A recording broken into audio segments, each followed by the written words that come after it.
Boa noite, queridos irmãos.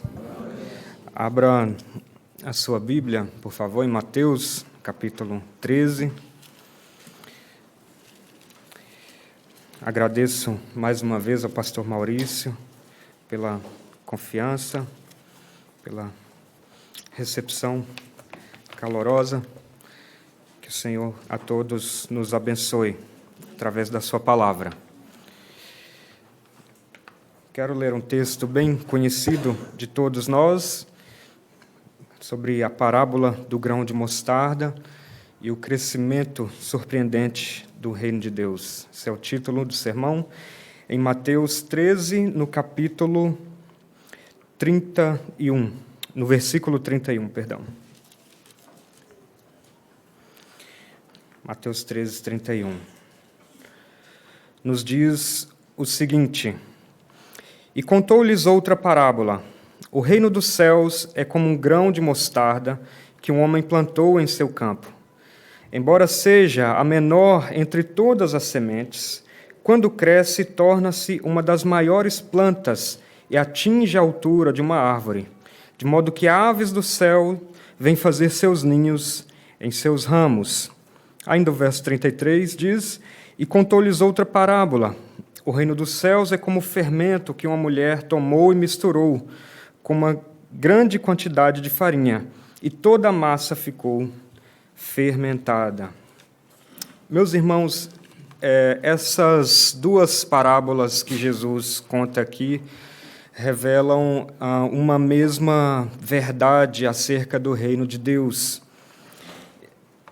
O que está em jogo aqui é a desproporção entre algo que começa de uma forma muito pequena, inexpressiva, silenciosa, mas que tem um efeito e um poder de longo alcance. O que nós nem sempre prestamos tanta atenção é que o contexto em que Jesus conta essa parábola é um contexto no qual o ministério de Jesus estava experimentando um aparente fracasso do ponto de vista da percepção das pessoas à sua volta ali. Eu quero mostrar para vocês, só para nós termos um pouco da ambiência em que essas parábolas são contadas aqui no capítulo 13. Nós temos, por exemplo, no capítulo 11 e 12 de Mateus, Jesus fazendo algumas coisas bem peculiares, assim, podemos dizer. No capítulo 11, a partir do verso 20, ele denuncia algumas cidades que não se arrependem. Não é?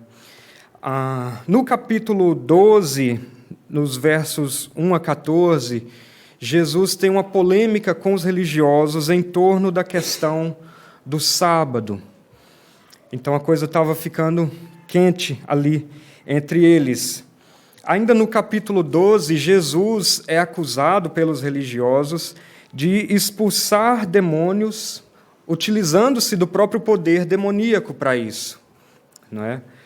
Então, essa era a postura daqueles religiosos. Nós temos ainda, no capítulo 12, um pedido dessas pessoas de um sinal milagroso da parte de Jesus. Eles queriam ver um espetáculo, queriam ver uma manifestação de algum poder. E Jesus responde a eles que nenhum sinal seria dado, senão o sinal do profeta Jonas. Que sinal é esse? De que, assim como Jonas esteve 3 dias no ventre de um peixe, e 3 noites, também ele, o próprio Cristo, estaria morto 3 dias, mas que ressuscitaria gloriosamente ao 3º dia. E também, no final do capítulo 12, nós temos uma polêmica envolvendo a questão do que é constituída a verdadeira família de Jesus. Sua mãe e seus irmãos querem falar com ele está com algumas pessoas, e Jesus, de forma muito corajosa, responde que a verdadeira família dele são aqueles que fazem a vontade do Pai. Então, percebam que é nesse clima, é nesse ambiente de descrédito da parte dos religiosos, de abandono por uma parcela da multidão, ainda que alguns estivessem sempre ouvindo por curiosidade, de desânimo da parte dos discípulos que Jesus começa a contar essas parábolas. Porque a pergunta que se levanta nesse momento é: cadê o reino que Jesus anunciou? Onde está esse reino? Que Messias é esse que não toma o poder romano, que é rejeitado pela própria religião israelita, que os seus discípulos são pessoas simples, cheirando a peixe, sem nenhuma aparência de glória? E que Messias, então, é esse? Como que nós podemos ver nesse Messias aquele mesmo esperado pelas profecias? Então, essa é a atmosfera de desânimo, de rejeição, desconfiança, abandono por alguns e de incompreensão também sobre a identidade de Jesus. Então, as parábolas aqui, elas servem para que Jesus possa reafirmar a sua identidade messiânica. Em outras palavras, o que ele está dizendo é que, olha, o Messias não veio como vocês esperavam, mas mesmo assim eu continuo sendo o Messias. Jesus quer então reafirmar a sua identidade, quer exortar os discípulos a permanecerem com ele. As coisas não estão conforme vocês acham que devem acontecer, mas elas não estão fugindo do plano maior de Deus. É desse modo mesmo que o reino começa. Então, há inúmeras parábolas aqui. Elas são um convite de Jesus à confiança nele. E esse aparente fracasso não foge ao plano de Deus, está previsto pela profecia, por isso que Mateus chega a citar aqui, nos versos 15 e 16, o capítulo 6 de Isaías. Vejam o que ele nos diz: porque o coração deste povo está endurecido, ouviram com os ouvidos tapados e fecharam os olhos, para não acontecer que vejam com os olhos, ouçam com os ouvidos, entendam com o coração e se convertam e sejam por mim curados. Bem-aventurados, porém, são os olhos de vocês porque veem. Bem-aventurados são os ouvidos de vocês porque ouvem. Então é nesse contexto em que Jesus começa agora a revelar alguns mistérios do reino de Deus. Mistério não porque ele estivesse fundando uma sociedade secreta, porque, em última instância, o ensino de Jesus era público, não era algo totalmente oculto, mas é um mistério no sentido de que a multidão não compreende essa mensagem e não participa desses mistérios que Jesus está anunciando, não participam desse ensinamento, não participam dessa realidade por ele apresentada. Então, ao mesmo tempo que nós temos um movimento aqui de distanciamento, de afastamento da multidão, nós temos também um clima de proximidade, de intimidade de Jesus com os seus discípulos. Então, ele até conta as parábolas em público, mas ele explica o significado dessas parábolas somente aos discípulos. Então, nós temos algumas antíteses aqui. De um lado, a multidão, com a sua cegueira, com a sua incredulidade e incompreensão. De um outro lado, os discípulos, que têm a oportunidade de obter de Cristo a revelação e, através disso, ter confiança e serem encorajados por Cristo também. Há algumas parábolas que estão antes dessa, que nós lemos aqui, que nós não vamos ler, mas eu quero apenas mencionar que a primeira delas é a parábola do semeador, onde Jesus quer explicar que há diversos terrenos onde a semente do Evangelho cai. E por causa dessa diversidade de terrenos, o efeito que a mensagem produz também é qualitativamente diferente. A segunda parábola é a do joio e do trigo. Jesus quer com isso dizer que existe uma complexidade no reino, de uma aparente adesão de alguns que têm aparência de serem fiéis, mas que se revelam joio e que seriam distinguidos no dia da segunda vinda de Cristo, não é? Mas há também essa parábola que é o encorajamento para todos nós, que é a parábola do grão de mostarda, dizendo que o reino começa de forma pequena, mas que, apesar disso, seria vitorioso, apesar de toda e qualquer oposição. Quero ler mais uma vez, porque são versos muito pequenos, versos 31 e 32, e tirar algumas lições com os irmãos aqui, a partir desse texto. Jesus diz: o reino dos céus é como um grão de mostarda que um homem plantou em seu campo. Embora seja a menor de todas as sementes, quando cresce, torna-se uma das maiores plantas e atinge a altura de uma árvore. Meus irmãos, então a primeira lição para nós aqui é que, por vezes, as coisas gloriosas de Deus começam de uma maneira inexpressiva. Inexpressiva. São pequenos começos, de maneira silenciosa, secreta, mas que no tempo e segundo a vontade de Deus vão florescer com todo vigor. Naturalmente, o que não está em jogo aqui é o tamanho da semente, não é tanto isso que Jesus quer enfatizar.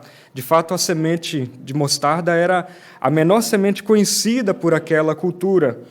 Mas o que está em jogo é o contraste radical entre essa semente que cabe na ponta dos nossos dedos, mas que produz um resultado grande e um impacto poderoso. Uma árvore de mostarda pode chegar a ter 2 a 3 metros de altura, não é? Então, por vezes, meus irmãos, essa é a regra do reino de Deus.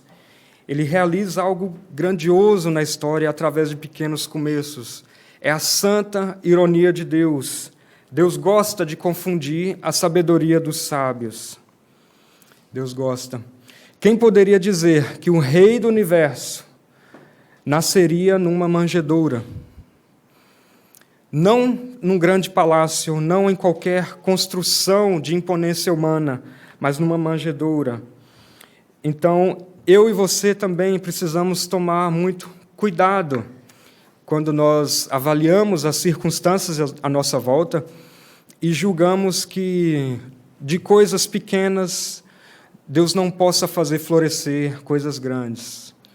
Todos nós, sem exceção, temos dons e talentos recebidos da parte de Deus, dados por Deus a nós, e que nós podemos colocar em ação para o benefício do reino. O que está em jogo não é a nossa grandeza, mas a grandeza de Deus, que pode nos usar, apesar das nossas fraquezas.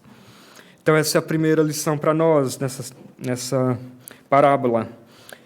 A segunda, meus irmãos, é que existe um intervalo de tempo entre a semeadura e o florescimento. Isso também é muito importante. Por vezes, o desânimo vem à tona porque, obviamente, aquilo que foi semeado não floresce imediatamente depois. É preciso tempo. E é no processo de aguardar o que foi semeado florescer que nós somos transformados por Deus. Nós nos tornamos pessoas mais pacientes, mais confiantes, mais perseverantes e insistentes também. É isso que Paulo quer dizer, por exemplo, aos Coríntios, quando ele fala de caminhar pela fé e não por vista. Caminhar pela fé e não por vista é, por vezes, você caminhar sem ver os resultados imediatos da sua fé, mas mesmo assim continuar caminhando, não desanimar, não se deixar abater, porque os resultados não são imediatos. Porque, vejam, do ponto de vista dos sentidos, o que aparentemente acontece quando uma semente cai numa terra enterrada? Parece que a semente morreu, não é isso? A semente foi enterrada, estava aqui e já não está mais. Mas é exatamente o contrário que está acontecendo. É agora que ela está em pleno vigor, é agora que ela está germinando, está fazendo nascer uma nova planta, ela está mais viva do que nunca. Eu gosto muito de um texto que Jesus diz no Evangelho de João, no capítulo 12, no verso 23. Vejam o que ele diz. Chegou a hora de ser glorificado o Filho do Homem. Digo-lhes verdadeiramente que, se o grão de trigo não cair na terra e morrer, continuará ele só, mas se morrer, dará muito fruto. É muito bonita essa passagem, porque aqui, na parábola do grão de mostarda, a semente nos parece ser o Evangelho, a palavra de Cristo que é semeada. Mas em João 12, Jesus próprio se apresenta como essa semente, que deveria morrer para que pudesse florescer e constituir para Deus assim um povo, que é a sua igreja. E tudo isso acontece numa dimensão temporal. A nossa cultura, ela é apressada, acelerada e caótica. E é preciso que nós guardemos o nosso coração para não entrarmos nesse mesmo ritmo e para que nós não percamos a esperança em Deus enquanto aguardamos a semente brotar. As coisas mais valiosas que nós podemos fazer na nossa vida são feitas através de muito tempo. É preciso dedicação de tempo. Aprender uma nova língua, por exemplo. Você não aprende do dia para a noite. Outro dia desses eu estava numa aula de filosofia e o professor estava lendo um texto em alemão, que há traduções em português, mas ele não gosta. Então ele lia em alemão e traduzia para a gente, falando em português simultaneamente. Um texto muito complexo, por sinal. E um aluno ficou impressionado com aquilo, falou: professor, como assim, cara? Coisa impressionante. O professor falou: rapaz, eu estudo alemão desde 1994, então, assim, faz sentido, né? Que eu tenha aprendido alguma coisa de lá até aqui. A mesma coisa em relação ao aprendizado de um instrumento musical, por exemplo. Os irmãos, talvez nem todos saibam, mas eu toco guitarra, ajudo no louvor na minha igreja, e eu me lembro que, na época que eu estava começando a aprender ali, na adolescência, eu treinava 4 a 5 horas por dia. Não trabalhava, tinha tempo suficiente para isso, e é uma repetição à exaustão, você não aprende a tocar do dia para a noite. E, da mesma maneira, o reino de Deus, existe um tempo necessário para que a semente floresça. O momento em que os discípulos viam Jesus falar aquilo, talvez não fosse o momento mais promissor. Era um momento de aparente fracasso do ministério. Mas, poucos anos mais tarde, chegaria o tempo em que eles veriam o poder, o impacto e a força do reino de Deus, da mensagem de Jesus, atingindo tanta gente. Por isso, ânimo, esperança para nós. É isso que Jesus quer nos mostrar. Por isso, a aplicação é que você tenha perseverança em relação às coisas do reino. Não desista de orar pelos seus familiares que ainda não conhecem a Cristo. Não desista de apresentar ao Senhor as causas que só você e Ele conhecem. Porque no tempo de Deus, quem sabe se essa semente não pode vir a florescer. Então não desista de se envolver com o reino, de somar e de contribuir com aquilo que o Senhor tem colocado em sua mão também. Uma terceira lição, meus irmãos, é que Jesus impõe uma mudança de mentalidade. Esse foi um ponto muito curioso que saltou aos meus olhos enquanto eu estudava essa passagem. Por quê? É porque não há somente aqui uma ruptura entre o presente, ou seja, a pequena semente, e o futuro, que é a grande hortaliça. Mas existe uma continuidade fundamental. Se, por um lado, temos algo pequeno com potencial de se tornar grandioso, Jesus está mostrando também que a nossa mentalidade daquilo que nós consideramos que é grande é que precisa ser alterada. Deixa eu explicitar isso um pouco melhor para vocês. Se as pessoas estavam esperando um Messias e um reino que iniciasse de um modo vitorioso, triunfante, são elas que devem ajustar as suas expectativas em relação ao Messias revelado em Jesus. Em outras palavras, meus irmãos, a esperança que Jesus dá aos seus discípulos não é uma esperança fácil. É muito fácil ver Jesus como glorioso no momento em que ele realiza milagres, curas e sinais extraordinários, como tantos que ele realizou. Mas Jesus quer que os seus discípulos mantenham a igual e total confiança nele, mesmo no momento em que a sua mensagem aparentemente não encontra um acolhimento entre as multidões. Ele está dizendo: continuem confiando em mim, não tem nada de errado acontecendo. O reino de Deus será vitorioso. Então ele impõe uma mudança de mentalidade. É um apelo para que se acolha o Messias tal como o Messias se apresenta, em sua fraqueza. É um apelo para que os discípulos abracem o reino tal como o reino se manifesta agora, inexpressivo, pequeno, sem força aparente. Não é uma esperança fácil, é uma esperança contra toda esperança. É o que Paulo diz em Romanos 4,18 a respeito de Abraão. Abraão, diz o texto, que ele creu, em esperança creu contra toda esperança. Mais ou menos isso. Porque Abraão, que Paulo está dizendo ali, é que ele não tinha nenhuma esperança de poder conseguir ter um filho pelas suas próprias capacidades. Mas é Deus, de modo sobrenatural, que fez com que a criança, fosse nascida ali do ventre estéril de Sara. Não é? Então, é uma nova mentalidade que Jesus quer mostrar aqui, é um novo modo de conceber o Messias, o reino e assim por diante. Todo o ministério de Jesus se baseia num constante: vocês ouviram o que foi dito, eu, porém, vos digo. E é por isso que ele choca mesmo os religiosos. Eles se assustam com ele e escandalizam, esses religiosos. Deixa eu ler para vocês um comentário de um teólogo a respeito dessa passagem. Ele diz: as esperanças messiânicas triunfalistas são sonhos humanos, projeções externas de nossos desejos. Jesus é Messias pobre e fraco, mas o reino acontece exatamente na sua fraqueza. É só a aceitação de tal presente que torna possível a esperança confiante no esplendor futuro.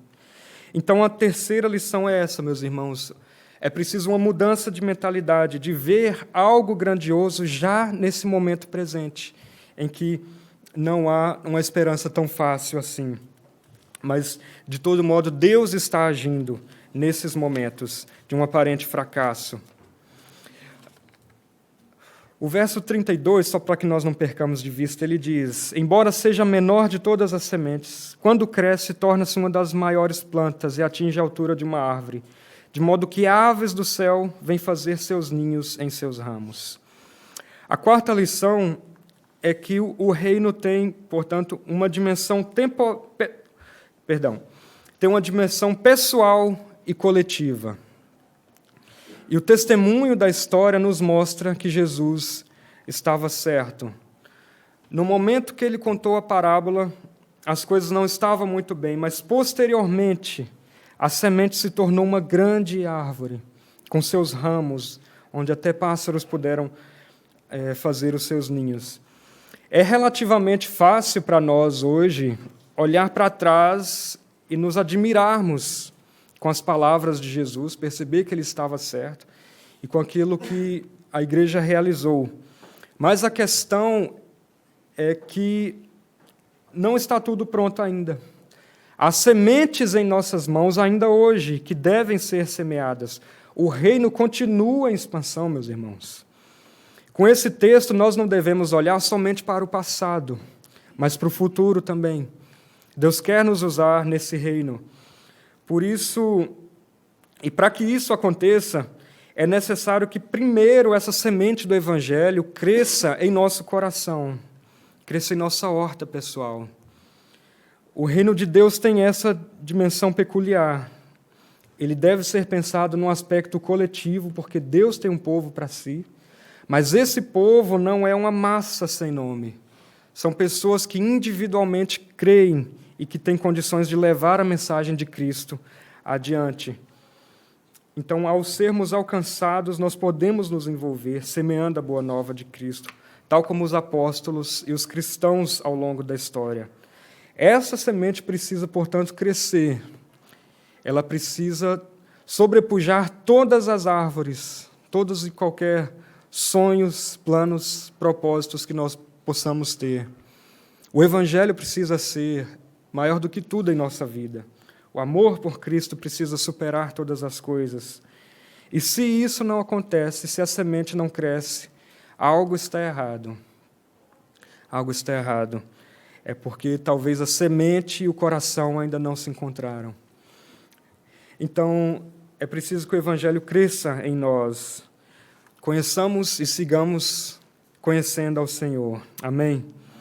Eu queria, por último, mostrar a você que nessa passagem aqui existe uma proximidade muito grande entre essa parábola de Jesus e uma profecia do profeta Ezequiel. Nem sempre isso está tão claro para nós em nossas Bíblias, mas se você quiser anotar, você que gosta de estudar, Ezequiel capítulo 17, a partir do verso 22, o texto diz o seguinte: Assim diz o soberano Senhor, eu mesmo apanharei um broto bem alto de um cedro e o plantarei. Arrancarei um renovo tenro de seus ramos mais altos e o plantarei no monte alto e imponente. Nos montes altos de Israel eu o plantarei. Ele produzirá galhos e dará fruto e se tornará um cedro viçoso. Vejam agora, pássaros de todo tipo se aninharão nele, encontrarão abrigo à sombra de seus galhos. Todas as árvores do campo saberão que eu, o Senhor, faço cair árvore alta e faço crescer bem alto a árvore baixa. Eu resseco a árvore verde e faço florescer a árvore seca. Eu, o Senhor, falei e o farei. É bonito, não é? É bonito isso aqui, eu acho muito linda essa descrição. Então, no pano de fundo dessa parábola, aqui está a profecia de Ezequiel, onde o Senhor está dizendo que ele humilharia árvores grandes, mas faria florescer uma árvore seca. O que isso quer dizer para nós, meus irmãos? E alguém já disse isso ao longo da liturgia, o que quer dizer que reinos cairiam, mas o reino de Cristo triunfaria. No passado, meus irmãos, o Egito caiu. No passado, a Babilônia caiu. No passado, Roma também caiu. E todo e qualquer reino que se opõe ao reino do Senhor Jesus Cristo vai cair por terra também. Porque somente o reino de Cristo permanece para todo sempre. Esse é um reino que se sustenta por si próprio, independente de política.